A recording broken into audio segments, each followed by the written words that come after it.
Welcome to the Campfire Passport podcast. This is Sean, and that's Colin. I always introduce us by our first names, right? I always forget what I'm actually doing on the intros until I listen to it myself to make sure that I don't sound like an idiot.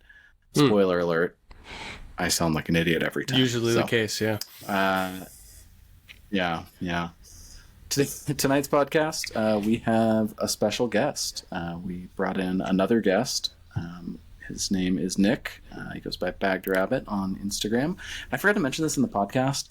I think it's funny because we have Aaron, who has been on the podcast a couple times. His Instagram handle is Static Rabbit, so they could have a battle of rabbit suspension of types. White rabbits. Yeah, I imagine at least 8 of our listeners have no idea what I'm talking about when I say that, but the rest of them, you understand. Anyways, we have a great conversation with Nick. He's a super cool guy. We have a ton in common because we come from a lot of the same type of scene, which is silly Volkswagens. And it's funny to me how much comes back to those stupid cars sometimes. But we talk about that a bit. We talk about his rig, which is amazing. We talk about just general off-roading stuff and just have a good time. We actually pulled out a decent amount of time with it too, which was really nice. I was a little concerned at first just because we don't do a lot of interviews. So if you like that, if you guys like that, please let us know. I would be really interested to know some feedback on like, hey, we really think this is terrible, or we really think it's great, or we don't care. Just comment, email Mike at secretrsvp or at gmail.com. there you go. Whatever. Yeah. Otherwise, like, comment, subscribe. Colin, anything new? Doing the fridge and slide giveaway. Every t-shirt's an entry into the raffle. Well, I guess I can't say it's not a raffle. Sorry, that due to legality reasons, it's a giveaway. But there's only 200 entries total for it. So that's like I said, every shirt is an entry. So 1 in 200 or better chances depending on how many you get. So buy some t-shirts. Buy 100 of them. It's limit 10. Sorry, Sean. Damn it.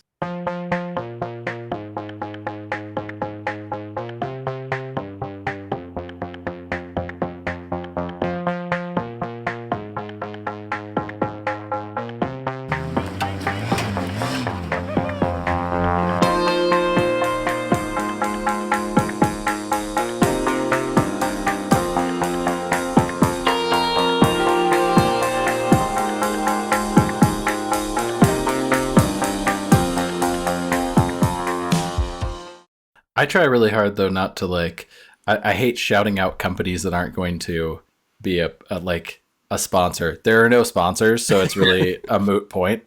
Yeah. But I always think about, man, I don't want to say Warren is the best winch if I'm just buying a Warren winch. Like, that sucks. Right. Maybe they should come through and give us a Warren winch. Just one for the entire group of people would be fine. We can share, you guys. Yeah, everybody can share.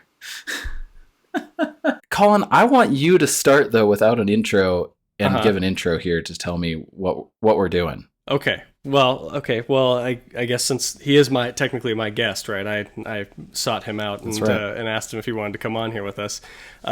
So we have Nick Middleton here, and he on Instagram, if anybody follows him or doesn't, now they can. He's Bagged Rabbit on there, which may not make much sense to some of the people that would listen, considering what our main topics are usually. But he's one of those people that has the same kind of affliction that you and I do, and most of our friends, where we punish ourselves with old shitty Volkswagens and things like that. So as it turns out, Nick actually used to own a car that used to be one of our friends' cars, and he owned it for a hell of a lot longer and did a lot cooler shit with it than our friend did. But who was your friend that owned it? So I mean, I assume he's already thinking which car it was. So the White Rabbit that you had, Yeah. it used to be blue, Yeah. and our friend Yeah. used to have it when it was blue. That's who I bought it from. Yeah. I'm pretty sure. I bought it from a guy in Oregon when it was blue. Yeah. So you probably Yeah. bought it from Shelby. And then you turned it into something a lot better, and then it came back to Oregon, basically, and it came back to Central Oregon. Yeah. Even, so. Yeah, and yeah. Go ahead. What happened then? I had a lot of rare parts on that thing, and the guy I sold it to just like fucking undid everything I did to it, and I was like kind of a shame, but what happens when you sell these cars? You don't know where they're going all the time, so. Yeah. Oh man, yeah, that's the worst. I'm always concerned. Super rare interior, and like the guy took it all out to put like a Porsche 928 interior in it or something, a dash swap, and it was a little tough to see that go. I had that car for like 11 years, I think. So I did wow. Yeah, but whatever. It's all good. Shit happens. Yeah, you got it right after Shelby had it, and then like you said, you had it for a long time, and then it was just like a year, maybe 2 ago when it went back to Oregon, and then it was like not even a year after that, it was in Central Oregon because Tyler was the person that bought it from the guy in Portland. Yeah. And then from now Austin, now sold it to Austin. In Canada, I think now. Yeah, I saw it got shipped, but I didn't know where it went. Canada. Yeah. Hopefully, I haven't seen any progress on it. Hopefully, they're doing it proper. That car is kind of like was a legend back in the day. Yeah, so. It's been around forever. I did a lot of work to the front end of that car to get it to sit as low as it was. If you guys know Mark ones at all, they're not easy to get the nose on the ground. Yes. Yeah. It was, so did you must have redone the front when you got it then, right? Or did you redo the rear suspension too? So for anybody that's listening that doesn't know the car, it was kind of iconic for being on air ride really early first. Really and early. The original builder, who I have no idea who Shelby got it from, but the original builder did this crazy independent rear suspension with like these funny, like, I don't even know how to explain it, links that you could lock in place essentially. Which was kind of its little hat trick, and they painted it that like Hot Rod Flats blue. And it was a cool enough car. It was like a late Westy GTI or Golf. I don't remember if it was a 2-door car either way. Anyways, and then it became a little bit more aesthetically pleasing and white and better wheels and lower under your. Yeah, the guy that originally built it had 13 by 8 ATS classics on it. Yeah. And it was beige. And then when it got sold to Oregon originally, that's when the guy painted it blue and he dyed the interior all black. That was a really original late Westy California car. It was like, what is it, Nevada beige, I think they call it is. But nobody ever made the front end right, though. The guy did the rear, and the rear was modeled after an air-cooled swing axle, so that's why the wheels would camber in when it would. That was it. All the geometry was modeled after that, and then on the front, when I first got it, I just raised the towers 2 inches, and then I did the axle notches and all that. I think I did a shortened pan on it at first, and then the second go around, I raised them. I moved the towers in 3 inches on each side, and then I raised the steering rack, raised the motor. I put in like Mark 2s or 3 style engine mounts. Yep. And did. I'm trying to think. It's been a while. There's a lot of clearancing and reinforcing. I raised the lower control arms. I pocketed them up into the floor, so they're completely like flush with the bottom of the car. But yeah, it's basically like a unibody or a body drop on a unibody. Yeah. Everything, engine, transmission, steering, suspension, all got raised up, and essentially the body raised down around it, and then narrowing the front end too to keep those central wheels to be able to steer and have clearance off the fenders, but.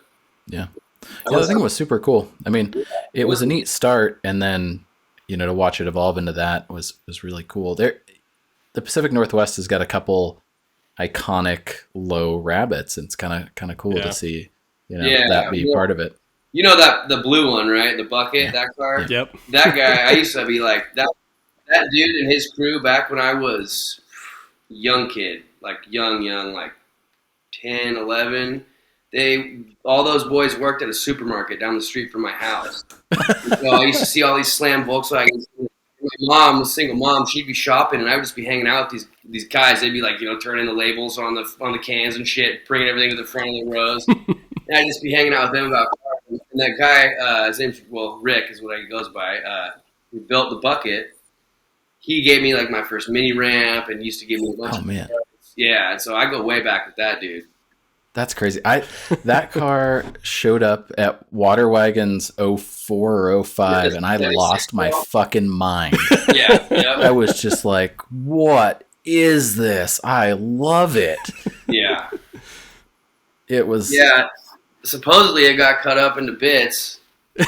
Yeah, that was always the story. And for a while I was like, it's going to come back. It's going to come back. And then, here we are.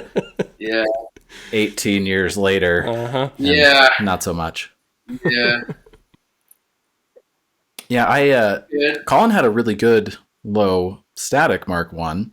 And I've had a few of them. I had a bagged one for a little bit that no things done to it, just 13s, 175 50s, and like a frame notch. And it's disappointing how tall they are.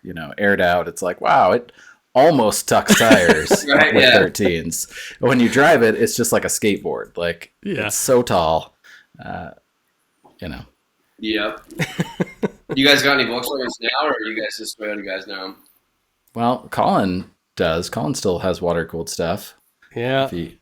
Yeah. There's a big giant old Audi behind me that I didn't get to drive like at all this year because it has a seized caliper, and I just never got around to do anything with it, which was a shame because I'm kind of a nerd for the big body Audis, even though I have had more Volkswagens than I've had Audis. Yeah, Sean got rid of his last Volkswagen and hasn't come back yet, so we'll see what happens there. Yeah, I've been right there a few times, just about to jump off into the things, but I always say that I'm like a year clean. yeah. It's kind of offensive, probably, but I like it. Yeah. But I regret selling a lot of them. The last one I really liked, but I just never fell that much in love with. I had a surf green Mark II, like big bumper car, and like that's one of those cars I wanted for a long time, and so I got it, and I thought it was super cool. The problem was, it just like a lot of project cars that you find, it had plenty of corners that were cut. Like somebody shaved the moldings and did a terrible job, and a couple of things like that where I'm like, I don't have the skill to strip this down and repaint it, and I don't want to pay for it. So send it out. It's off in the world. So, but what's your car story? Like that start of it with the supermarket and the bucket, that's pretty cool. So yeah, that's pretty much it. So there was those guys that worked down there. There's a couple dudes that had like turbo Integras and Hondas, and I went to, when I was like 10, I think I was like 10, 9 or 10. This guy with Integra took me to hot import nights. Oh yeah. Because like I was always hanging out at the supermarket, with my mom shopping or whatever. It was right down the road from her house, and I lived in Issaquah. It was a small town. Like everyone knew everybody. It was like. And he was like, "You want to tag along? You want to come with?" I just got. He had like I think it was LS VTEC Turbo Integra. Nice. Yeah, so it was fast. I remember it had like ghost flames and fucking, chrome wheels, Blitz body kit, like super Fast and the Furious style. And I remember we took that, and that was super cool. And ever since then, I was really into cars. And that guy, his name was Harrison. No, his name was Samson. And he was gonna get me like a little EK hatch or something, and kind of like show me the way, right? And then I met the fucking Volkswagen guys, and I'm like, oh, these are way cooler. I don't want a Honda, I want a Volkswagen. Because this dude had a Mark II GTIs. It was small bumper. It was a 2-liter 8-valve, and he took me on a ride one time, and we like ripped this S corner, and it was just like I was sold. I was like, dude, it planted so hard. It had probably like a cup kit or something in it, back then, but. Thing was just got the FK 6040. Yeah, right. Yeah, and so I was like, that's what I want. And so I started looking for. There was a car or a junkyard like 3 miles down the road from my house, and I must have been 13 by this point. And I went down there, and there was a 86 GTI, black 86 GTI, small bumper, red stripe, sitting in the for sale lot. And I went down there, and I asked how much they wanted for it, and I think it was $700.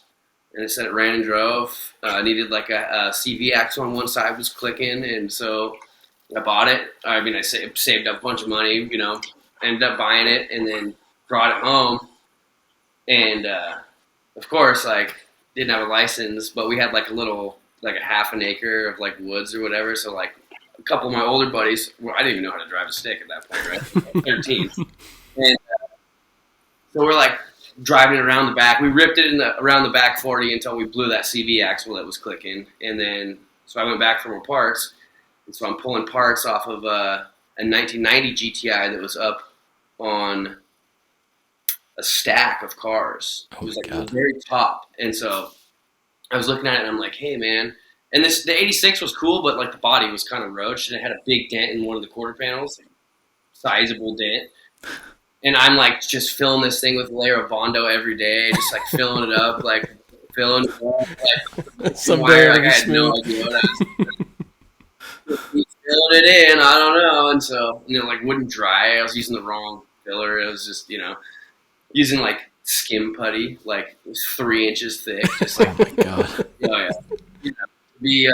Be a kid again. But I ended up buying that so the parts car. I was like, hey, I want the dash. I had like a nice red stripe dash. I had the big doors with the, instead of the big, small little triangle windows.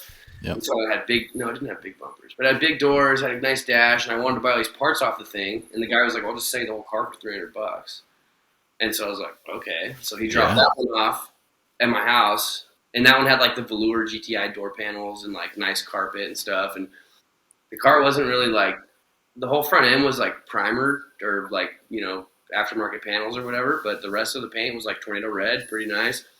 So I ended up switching to that car and sort of taking everything off the 86 and building this 90.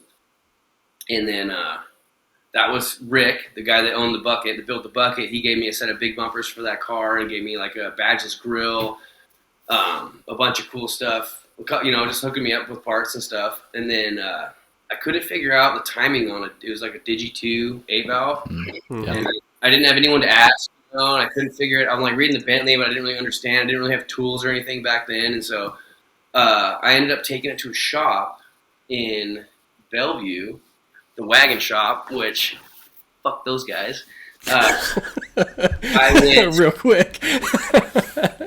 Yeah, no, real, like, so the car I finally had the car all put together. It had like the crosshair headlamps and the badgeless grille and the big bumpers and, all that. It had one of those cool, remember those old decks that used to turn around? Oh yeah, yeah, you know what I'm saying? It was like, I was like, moving up in the world. So, man. I took my car there to get it timed and to get it to like run because it would crank. We could but it wouldn't start. One of the guys from the supermarket came and said, "Yeah, the timing seems like the timing's off." Like, so I towed it to that shop, and we followed the car there on the tow truck, watched it like get dropped off, whatever, right? And then I waited and waited and waited and waited, and it was like 3.5 months. Oh my God. Yeah, and then finally they call, like, yeah, we got the car running, you can come pick it up. So we go down there, and I'm, like, so excited, so happy, like, super, like, stoked on this to get my car back, and it's finally done, and I can drive it. And by that time, I was just about to get my driver's permit. So I was, like, getting close, Yeah. And so we get there, I get there, and the dude pulls the car around from the back, and it's, like, stripped. No headlights, no bumpers, no grill, deck's gone. Oh my God. Gone. Everything's gone that you could like take off the car. And I was just like this little kid, and I just like fucking freaked out. I was like screaming at these dudes, and they were like, "This is how it got dropped off on the tow truck." And I'm like, "No, that's not how it happened." Yeah, so that was like super lame. And then that sucked. That was man, not cool. That is terrible. Yeah, that wasn't good. Yeah, that's enough to make somebody give up on a Volkswagen. Yeah, I ended up getting rid of that. And then, oh my God. Yeah, there's a little bit more that goes to that story after the fact. I'm not really sure what happened to that car. I woke up in the middle of the night it was like 2 days later after that, like a day and a half later. So we went to Absolute German, me and a buddy, and we went and we bought a new grill, got like a late model quad round grill. We got new big bumpers. We got all this shit. Like, it was like the next day after I got the car back. We got all these parts, put it all back together. And then it was like that night or the next night, woke up at 3:30 in the morning to a sheriff that was just happened to be driving by my house, and the car was completely on fire. Like, burned past the front doors. The car is like, yeah, like fully engulfed in flames. Like, gone. Car's smoked, right? Don't know how it happened. Don't know what happened. He said it was like nobody even called it in. This guy was like just driving home after his shift and just saw this car. And the car's parked right next to my house. Almost caught the house on fire, burned the tree next to the house. Yeah. And so I ran out there and I was like so heartbroken. I'm like in my fucking underwear, grabbing the garden hose. And this car's like burning like probably 2,000 degrees. I don't know. It was so hot, dude. It was. Oh my God. And I'm trying to put it out, and the firefighters get there, and they're like prying the hood open with this big metal bar. I'm like, no, stop, you're going to bend it. And they're like, kid, the car's done. It's like, on fire. Fix it. Yeah. So that sucked, and that kind of took the wind out of my sails for a while about Volkswagens. Yeah, I'd imagine. And I borrowed some money from my grandpa, and I bought another Mark II. It was an 80... I don't remember, 87, 80, 88, 16 valve, had a 2-liter 16 valve swapped into it, and it had like, big bumpers, shaved hatch, fucking shaved badgeless grill, whatever. Yeah. The early 2000s, cool guy shit, I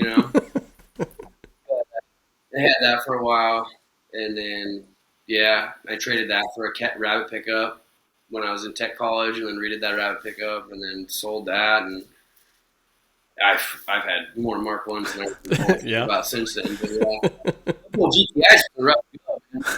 Dude. Then I was like, no more Mark IIs. Yeah. I mean, I gotta imagine 15, 16-year-old kid. It's not like you got full coverage on that either. Like, insurance. No, that thing burns to the ground. Like, well, oh well. There she goes. Like watching your boat in the harbor. Like once it goes under, it's gone. Yeah, I sure hope I don't have to pay the fire department. Like, no, I don't. And they, I don't know. I don't know if it was foul play or anything, because like it was weird. Because the shop owners were like, I don't want to point fingers or saying, but the car didn't. I don't think it just caught on fire by itself in the middle of the night. Yeah, so, I think you could make a conclusion there pretty quickly. Yeah, that is like Volkswagen people. There's like a range of people involved in Volkswagens, and I don't want to call it like a Pacific Northwest thing. I think it's all over. There's some really shady people that have been involved over the years, and there's some great people, and there's a bunch of weird fucking people too. But it's such a strange community, and the Honda community is not really void of any of that either. There's plenty of sketchy stories through that, and there's a little less just strange Honda people though. I think that are like really into Hondas. They're like either like a certain level or they're shady. There's not a whole lot of in between. But. Right. Yeah, I can see that totally. Such a weird thing. So before we get off of Volkswagens, because I don't want to ruin the whole podcast with Volkswagens, just like half of it. You have a really cool early Rabbit now, right? Yeah. It's like a Bali green. Oh, it's Rally Green actually. Rally Green. I think Bali Green came around in 76, 77. Maybe 78. This is a 75, so it's... The Swallowtail. Okay.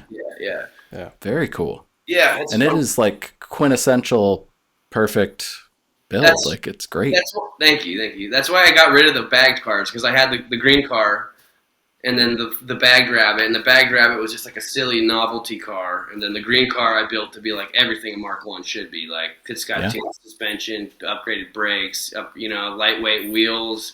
It's got a 20-valve turbo in it I got a GT28 on there and upgraded fueling and shit. So it's like, it's probably pushing, 230 horsepower right now. And that's more than enough for that. Yeah, for a Rabbit, yeah. I mean, I got the CAE, the bracket, not just. Oh, no way. It's one of the big tall race shifters right by the wheel, and yeah, it's like it's kind of just like a resto mod car, I guess you could call it. The outside is just pretty much stock, but then like it's like got Recaro seats, it's got a roll bar, and a a Momo wheel, just little shit to kind of make it look like it separates it from a stock car. But it's if you didn't really know. You probably wouldn't really know, I guess you could say. For sure, yeah. It's supposed to be it's like a kind of cute and unsuspecting, Mm-hmm. Yeah, it's a very like German build. Like it looks right. Yeah, thank you, man. Cool. I tried to build it so it wouldn't be like dateable. Not like that's an early 2000s build or that's like an 80s build, Like it'll probably still be pretty cool in 20 years, hopefully. So. Yeah, I mean Mike Tolliver's Rabbit comes to mind as the one that's been the same for 10, 15 years or something, and it still looks the same. Like I just look at it, I go, man, look at that red interior. That's so sweet. And I think, I don't know if that's ever going to age poorly. No, maybe one day. It's too good to age, You need headrest. Yeah. My buddy actually just bought, that orange rabbit he had? Mm-hmm. Yes. Orange swallowtail. My buddy Dylan just bought that, and we drove that car down to go pick up mine from my dad's in California last Memorial Day. Cool. And it was sick. Nice. His 75 drove down, and then we cruised them both up the 1 and 101 together. Cool. Wow. Yeah, it was sick. It was real sick. That's a trip in a Rabbit. Yeah, 2 rabbits. Yeah. Well, yeah. That's just in case something goes wrong, you got a spare. We camped out. Well, we just brought hammocks. We didn't even bring tents or nothing. We just brought hammocks and. Man, that's rad. I like that. That's a trip. Yeah, it was a good time. Yeah, that's basically like a motorcycle trip, but with cars. So how now that we've gone through the whole history, how did you get to this 4Runner? Well, in high school when Toyotas were cheap and plentiful, and back in the good old days, I had a couple 2-3 buddies that were really into them. And I was like, I had a group of friends that we were kind of like the car guys, right? And so we were always doing like welding and fabrication. And we all went to technical college. I was in the auto body program. A couple of other friends were in the welding program. They had some Toyotas. And so we'd always work on trucks. I always wanted a Toyota. But me and my buddy solid axle swapped his. He had an 87 single cab that we solid axle swapped in his grandma's driveway. And then we bobbed it. And then we bobbed a canopy to match the bed. And then did all this fun stuff to it, and then took it wheeling a few times. He ended up selling it, but I always wanted one. But I wanted a 4Runner, and that was like, I feel like back then nobody really cared about 4Runners. Everybody wanted the pickups. They wanted a bob pickup, like either cab or an X cab or a flatbed or whatever. Nobody wanted like a 4Runner, and I was like, that'd be cool to have the little SUV because it's like a truck, but you could got a back seat for your girlfriend or your dog or whatever. Yeah. But, so. I drove Audi wagon or a couple Audis for a while, like a B6A4, I had a B5A4, and then I got a little trouble in the green car, and it took away my driver's license for a little bit. So I had a B5A4 Avant that was a pretty clean, nice car. But you know how Audis are, like they hit 150,000 miles and they go from a $5,000 car to a $1,500 car. Real quick. Yeah. That's the story of my last. So I was like, fuck, I better get rid of this thing before it just tanks in value. And so I sold and I didn't have a driver's license at the time. And so I was like, well, fuck it. I'm riding a bicycle to work and back and around whatever. So I sold that Audi, and then I was like, I think I'm gonna buy another 4Runner. And I saw this one on Marketplace, and I think I bought it. I think I bought it in 2018. Yeah, that sounds about right. Yeah, 2017, 2018, something like that. So the prices wasn't, it was reasonable. I think I paid $4,500 for it, and it was clean IFS. Like, I think it was, all original paint. It had a couple dings and bruises. But I remember I messaged the guy, and it was on, like, 33 like, cam 1s with the white letters out, and it had the black steelies with the blue and the red pinstripe, Oh, yeah. Yeah. And it had, the Smitty-built dual fucking tube bumper on the front, and it was lifted up a little bit. And I remember I messaged the guy, and he was like, I'm like, hey, man, is this thing like, you know, it looks pretty clean. It doesn't look too clean. Looks like just about what I'm looking for. Is it available? He's like, yeah, you and 200 other people. Bro, you posted. Fuck me for asking, right? Like, okay.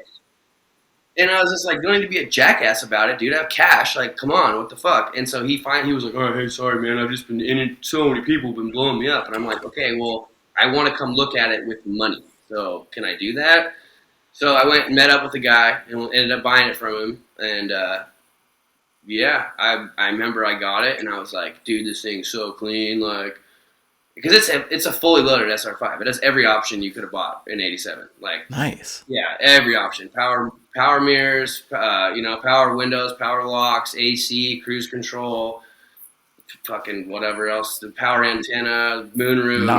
Not a turbo though, right? No. Just right. Okay.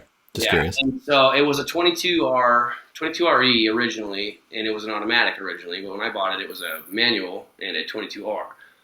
Which, whatever. It had a bunch of like push button starter. I'm like, dude, you just gotta jump the neutral safety switch and the key will work, you know, like.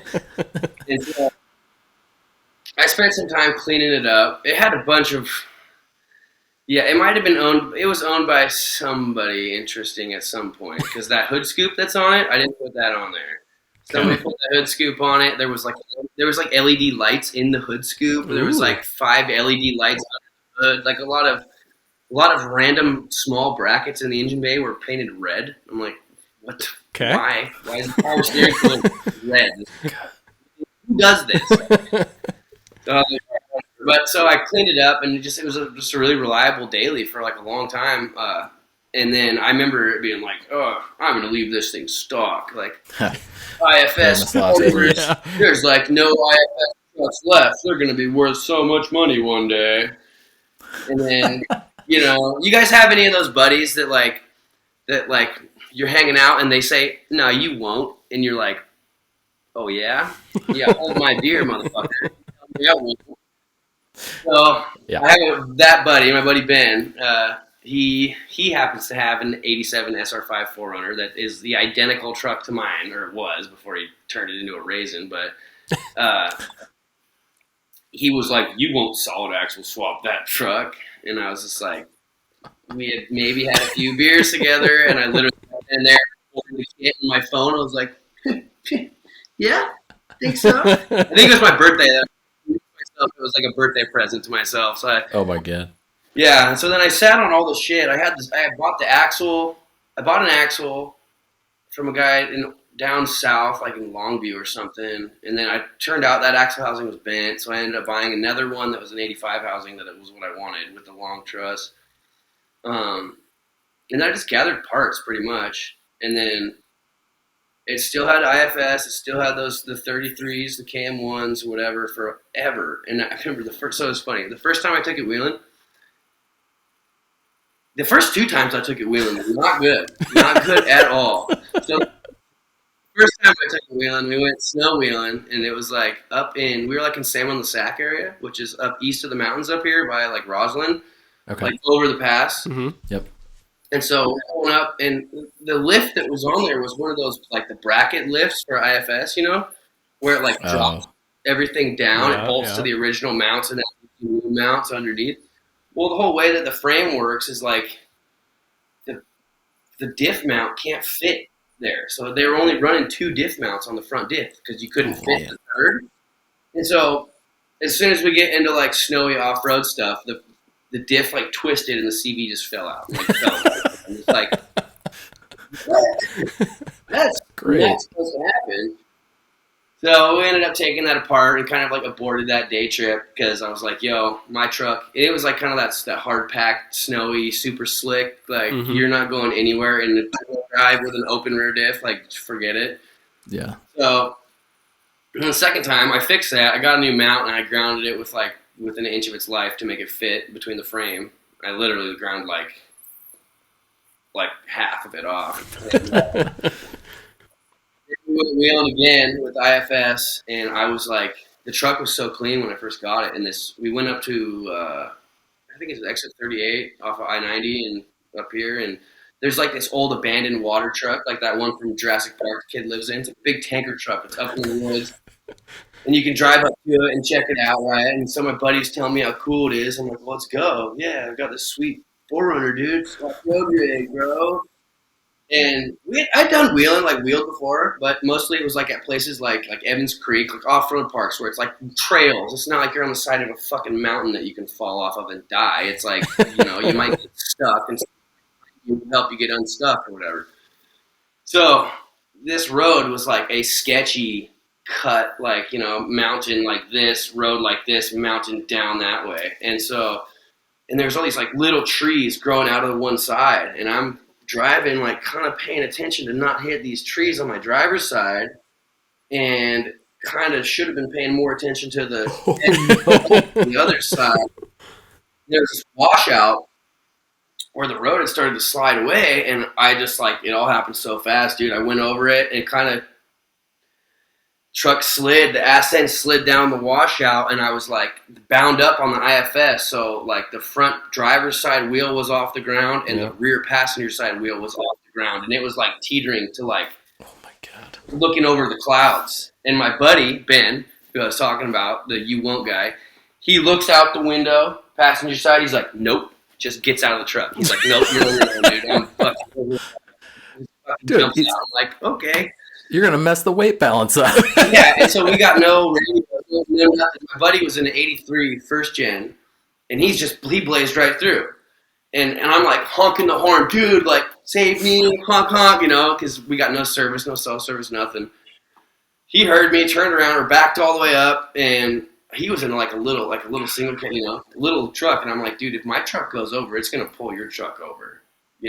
And so it was like, we got one shot at this, dude, fucking hammer down hard. And we got it out, but let me tell you, dude, the fucking anxiety level to go back down through that. Oh my God. I was like, bro, I'm not having fun anymore. I don't want to be here. I don't want to do this. But yeah, so I dented the shit out of the other side of it going back down because I was like, fuck those trees. I was like riding into the trees, Okay, yeah. But yeah, so did that, and then that was so every wheeling trip besides that one has gone pretty good. Oh, that's good. Yeah, but so then I broke a wheel bearing on another one and decided, I was like, I'm not putting IFS wheel bearing in this. I was like, I'm going to solid axle swap it. So then I cut all the shit off and did that, and then yeah. That's awesome. The thing that I'm curious about, so like disclaimer, when you start this podcast, you should look at Nick's Instagram, because this is like one of the coolest first gen 4runners there is, because one, it's clean, it looks good, you have good taste, that's great, but it has a Flippac on it. Yeah. And I've been curious since the first time I saw that, and I'm sure I shared it to all my friends. Like, I might not have even been the first person that found it. I have no idea, but I was just like, what is going on here? First, I thought it was truck, and I was like, oh, cool, it's a long bed with a Flippac. And then I was like, no, that's not. Everybody that's a thinks 4runner. Pick up. yeah. So yeah, pretty much like I live in Port Angeles now, and I used to come out here and surf I've been coming out here and camping with my dad when I was a kid. We used to camp at the Light River, and I've been coming out here and surfing with a buddy for, I don't know, since like 2016, camping out, and like we were always like, I used to have a Vanagon and shit and camped in that, but I got the 4runner, and I was always sleeping in the bed of it, and it was all like small, and then I had a couple buddies that had these like vintage campers, like square side campers, like like my buddy Ethan had one on that 83 Toyota, and I was like, he's got so much room in there, like that's awesome. Like, I wonder if I could do something like that on my Toyota or my 4runner and make it like a pass through. And then my buddy, you guys know Mule Expedition Outfitters? They got a shop down there, Yep. I think, Yeah. Central. So my buddy Joe actually owns the whole thing. He owns both of them, and he's got his shop up in Preston. And I was painting did you see that little FJ80 that they built, the half one, chopped FJ80 with a flat tray and a canopy? Yeah. So he needed help getting that painted, so I painted that for him to get it done for that Overland rally.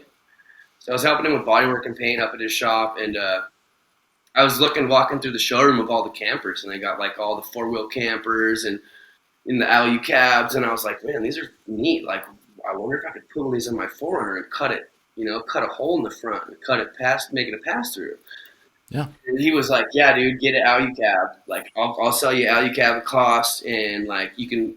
He's like, I'll let you put it on here. I'll help you install it, but like you got to let me put it on my page because it's gonna break the internet, dude, if we put an Alu cab. And I was like, yeah, all right, it's cool. Like, I'm up for that. That sounds sweet. And so I was gonna do an Alu cab, and then I had never even heard of a Flippac. And my buddy's like, bro, you put a Flippac on there, dude. Like, you knew? And I was like, what the fuck is that? I don't know what a flip. Okay, whatever. So I looked it up, and I was like, okay, that. Like the proportions of the side windows, and it's like a vintage fiberglass camper. I was like, that is what I want, right? So the search began for a Flippac, and I don't know if you guys know how hard those fucking things are to come by, especially in Toyota length. Like, these guys, people hang on to them forever. So yeah, I found a guy. I found one. There's one Facebook group for Flippacs, and it's called Colorado Flippac Owners Group or something. And so I joined that and just kept posting. I was looking on like all of Craigslist every day, searching every day, like nationwide searches for a Flippac. And there was this one guy in Boise, Idaho, that had one, and I had never seen one that had the doors on the back. I don't see them. Normally they just flip up like like a regular, like a regular canopy. Yeah. And so this guy, he's got this one, and I'm like, yo, dude, that's fucking sick. He had it on a first-gen Tacoma. And I was like, yo, man, you want to sell that? If you ever want to sell that thing, like, let me know. And he's like, oh, no, my wife really likes it. I don't think she wants to sell it. So then I just, like, bugged him once a month. He was like, dude, bro, you don't want to sell Ready it? to sell it yet? And he's like, oh, I don't know, maybe. And then he told me he found another one or something. He's like, I think we found another one. Or he said he was building a custom camper trailer, and he might sell it when that's done. I don't know if he actually found another one or if it was the original one that he wanted to sell, but it still had the doors on it. And I was like, well, whatever. So he was like, yeah, I'll sell it. And I was like, what's your address? I'll be there on Saturday. And so it was like the first weekend. Me and my buddy left here, and it was a 10-hour drive one way. And we just that morning we pulled the roof off of my 4Runner, fucking drove to Boise 10 hours, fucking ratchet strapped the Flippac onto my truck, and then turned right back around and drove all the way straight back. And oh my God. Yeah, I was just like, I had to have it, dude. It was expensive too. I paid $4,000. And then, oh, go ahead. No, it was full of water, completely rotted out. I had to restore the whole thing. Right. But, oh my God. Yeah. So it just fits? There's no, I mean, obviously No, I cut. So I have a YouTube video on the thing. It's called Flippac 4runner. It shows kind of what I did, but I cut check that out. the main front hoop out of the 4runner top. Yep. And the part that bolts to the front of the cab that matches that profile. And then I cut the front of the Flippac, because normally the Flippac has like a window, right, in the front. Yep. Yeah. For a regular canopy. So I cut that window out, cut that profile to match the same profile of the 4runner roof, the arch hoop thing that I cut out of that. Fiberglass that together. Well, I used like L bracket aluminum and riveted it all so it's got like a mechanical bond, and then I fiberglassed the shit out of it all with like tons of mat and glass, and then made that super strong. And then for the side rails, there was like a difference of like an inch on the height wise to make because I couldn't go too low because the overhang on the front, you know what I'm saying? Because it hangs in the cab a little bit. Would run into the cab, yeah. Yeah, exactly. And so I made these spacers. Like I cut these boards and I milled them on it with a bandsaw or a table saw, because the 4runner rail is not flat; it's like got a stepped edge to it. So I milled some boards, basically made it like a little bit of a spacer adapter board thing, and then I just put bed seal on both sides of it and bolted those through. It bolts down through all the factory mounting points. Like I didn't have to cut the truck at all, drill it or anything. It's all factory. I can still put a stock top back on it. That's cool. Have you put the stock top back on since you've had this thing on there? Bro, I cut the stock top up to fiberglass. Oh, that makes sense. That's my only top now, dude. It was one of those, like, I'm not going Well, yeah, and it was so cheap then. Yeah. No, So I've been looking. I was supposed to. Yeah, it's a funny deal. I was supposed to have a stock top to cut up, and my buddy, we made a deal that I was going to get his old shitty top to cut up, and he was going to get a couple old diffs I had. And then once he remembered that I was going to cut up the top, he was like, "No, you can't cut that up." And so I was like, "Oh, I just bought this camper, and I need a top, so I just cut mine up, and that's just how it went." oh man. Well, the thing is sweet. What else is going on mechanically with it? Is it As far as like suspension or just the rest of it? it's got Old Man Emu springs all the way around. It's got 2.5-inch lift springs all the way around. And the rear, it's got longer shackles, which bumps it up to about a 4-inch lift in the rear, and then it's got 2.5-inch rear springs up front, with like solid axle swap, so Yeah, 2-inch inherently springs gives you, like, taller. a Yeah. 4-inch lift. Yeah, they're always pretty tall. And then it's got 529 Yukons in it. It's got a Detroit True Track in the rear, air locker in the front, ARB locker in the front. It's got Longfield chromoly axles. It's got, I think they're front range. I don't even know who makes them. They're the keyed steering arms. Oh yeah. Those Yeah. are machined, and then they key down over that block with ARP hardware.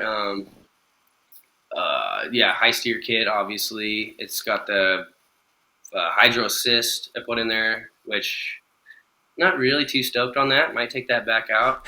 Okay. And then it's just got the 40-inch wheels and tires, which I'm probably going to downgrade those soon. I just picked up a set of vintage Enki. I think they're called Hurricanes or something, EK something. They're like these Okay. Enki wheels that are super lightweight. They're 15s, and so it's hard to. You can't really find a lot of tires Yeah. for 15s. Not a but lot there's of couple big that- tire options in 15. Yeah, you guys. I don't know if you're familiar with the Interco Trucks radials. Those are pretty good Yeah. from what I've read, but they're proud of those things, Yeah. man. They Oh are yeah. not cheap. Yeah, and almost anything So, in yeah. Mexico is expensive. Yeah. Yeah. And it's one UZ swapped, right? Yeah. It's got a 1UZ and an R150. Nice. So yeah, it boogies. I mean, that's another reason to get rid of the 40s. Is those wheels and tires that are on there right now, the 40s weigh, I think it's under 125 pounds per wheel. Ooh. So it's like a 93-pound tire and a 32-pound wheel. So That's heavy. Yeah. it's dude. I had that thing on 35s with steel wheels, and it fucking hauled ass. It's a rocket ship. Yeah, it was just like 20 miles to the gallon. I mean, that was cool. It gets about 15 now, but Oh, that's impressive. yeah, I love them. Dude, it's sweet. I'm a big fan of that. I've always liked those rigs, and something just a little bit different is really cool. I think that's awesome. Yeah, thanks, man. It's it worked out pretty good. I actually got the 1UZ. I bought a parts truck that was swapped already. Oh, whoa. So- Nice. And it was a 22R parts truck, so it had the mounts, had everything I got. Just swapped it over. Yeah, it was super simple. Besides, the wiring was like super hacked, so I cleaned that up, and then it was a little bit of a headache to get it rewired cleanly. But Yeah. What's so downsized wheels, tires, Yeah. more vintage wheels. Anything else cool on the horizon with it? I just finished the interior on it, which is kind of cool. It didn't ever since I finished the Flippac, it never really had much for an interior in the back. So now it's got like a bottom. I wanted to do it so it's got like a dual, like a winter mode, so you can camp in the bottom with the Flippac shut. Mm-hmm. So it's got like a bench that folds over into a bed, and then it's got like a diesel heater and like a little fridge, Dometic fridge or Norcold or some old fridge that's in there, but second battery system, all that stuff.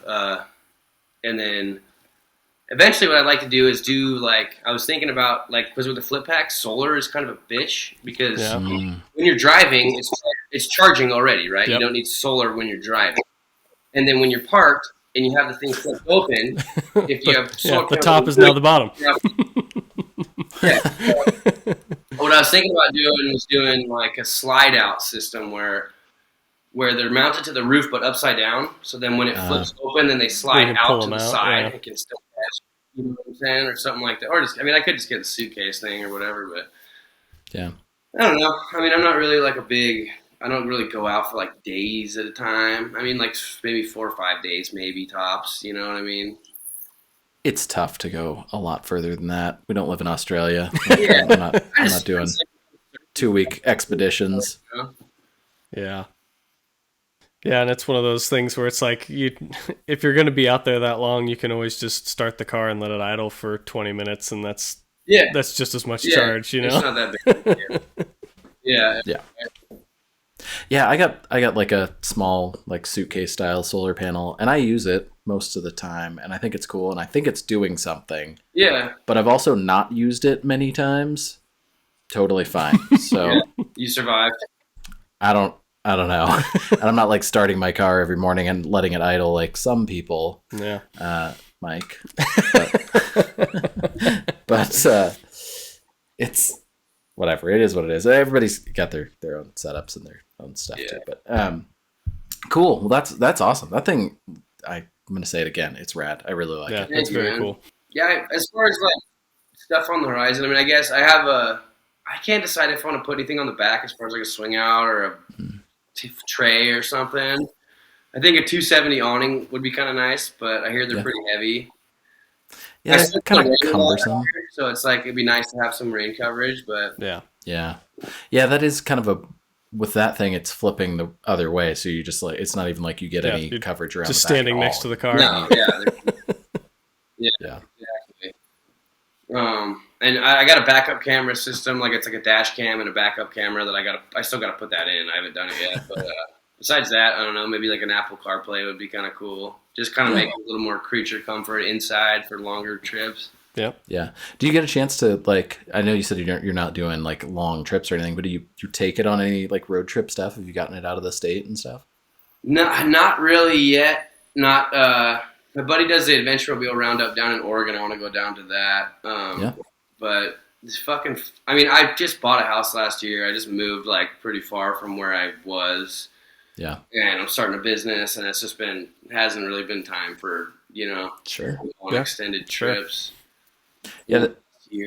So the Roundup thing is cool. They do that in the Alvord Desert Playa, which is my favorite place in the world. Yeah. I don't want to blow it up and have everybody go there, but it's the best, and everybody should go there at some point.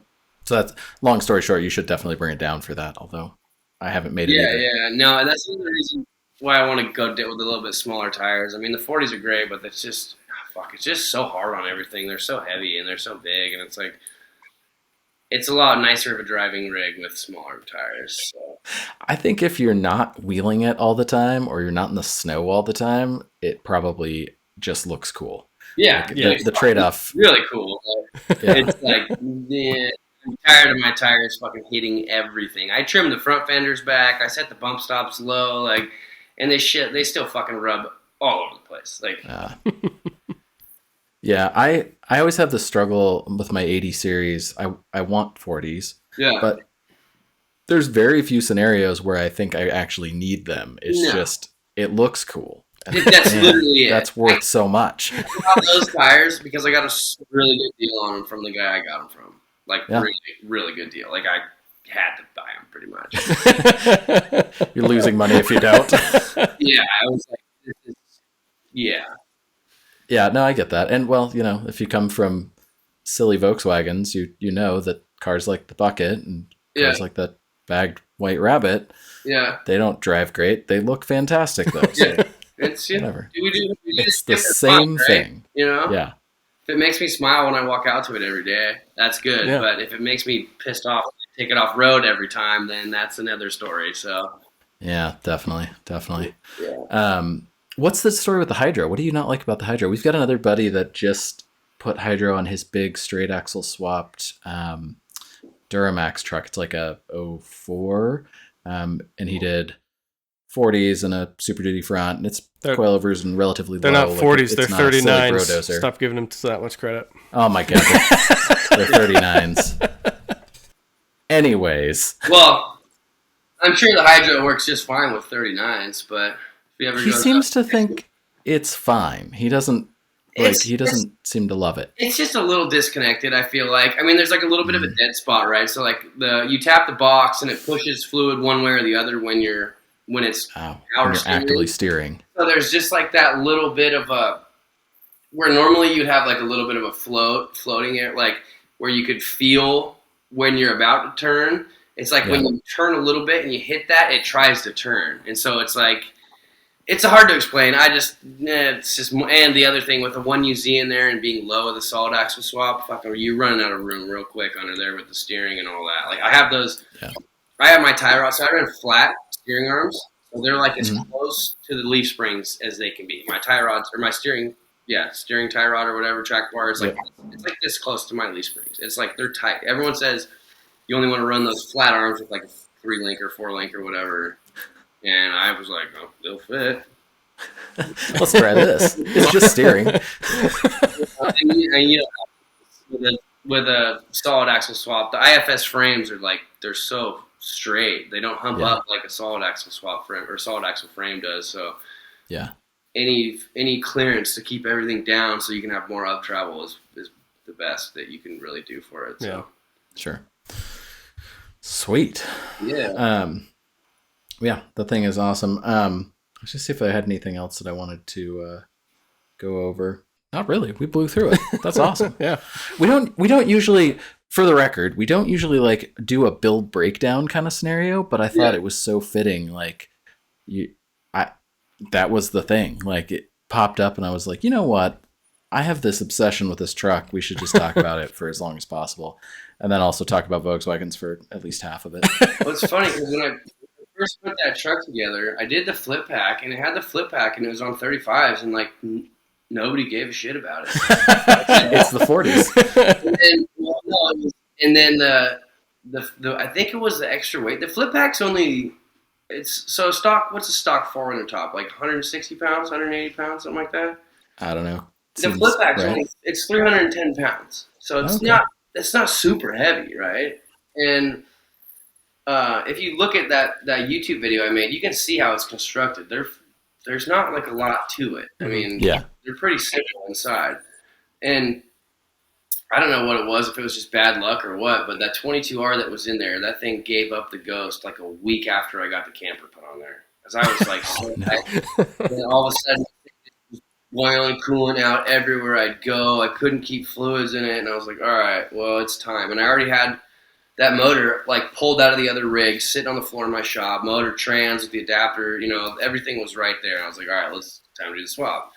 So I did the swap, and then I drove around for a while, and still nobody even cared. And then I put those 40s on there, and dude, it was like, oh, wow, on Instagram. I couldn't believe it. People were sending me pictures. I was just like, Jesus. There's a few pictures. I'm sure you guys have seen both of them that went spread like a wildfire around the internet. Yeah. Everybody reposted and posted them, and I was just like, can somebody send me a T-shirt or something?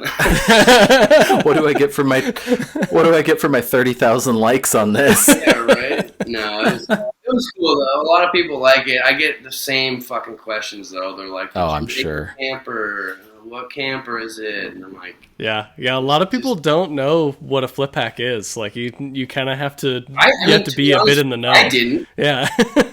Yeah, I didn't. I was just like, oh, cool. Yeah. But I do put it in every single post. I write Flippac. Yeah. So. You expect people to read what you put in the post, man? Come on. No, that's ridiculous. Never. Yeah. Yeah, I think I found you. It was actually with the white bagged rabbit originally, and it was and that's because we knew the car, and so I saw it and I was like, oh shit, who has the car now, and so and that's kind of how I found you, and then it evolved into, oh, now he's got a 4runner, that's cool, and then it just the 4runner just kind of took off in this trajectory of getting cooler and cooler, and it just turned into, oh, okay, well, this guy's kind of like us, so let's yeah, if I post a picture of a Volkswagen, it gets 25 likes. Right. Nobody